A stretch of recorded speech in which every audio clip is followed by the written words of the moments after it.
Laundry and dirty deeds. Today, our elected representatives unleashed in a bitter squabble instead of getting on with the business of government.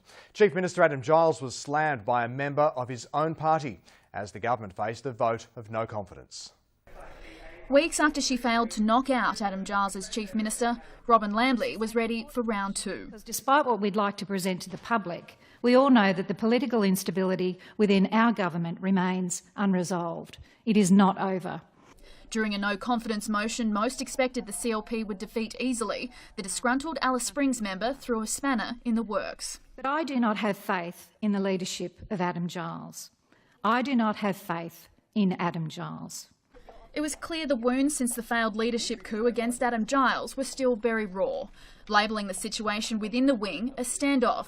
In a speech that lasted less than 15 minutes, the former health minister let rip. Just 22 days ago, Adam Giles lost the support of a majority of his colleagues. He was voted out. His colleagues generally felt he had lost touch with average Territorians, he was arrogant, and his general dishonesty was eroding any respect we had for him. Mrs Lambley denied her comments were a case of sour grapes over being sacked from Cabinet.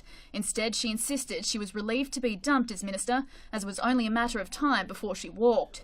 She said she wanted to be the voice of truth and reason. I believe Adam Giles needs to step down from his position and give us all an opportunity to rebuild before we lose everything. That the community expects more from its leaders than getting drunk at topless bars or telling barefaced lies. In addition to having no faith in the Chief Minister, I have no faith in the Treasurer.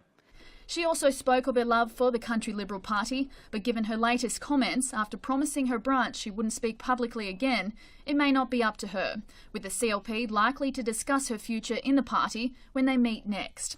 Once she had finished, every member of the Labor Party spoke, as well as the three independents. But aside from John Elferink speaking before Mrs Lambley's explosive comments, no member of the Country Liberals addressed them.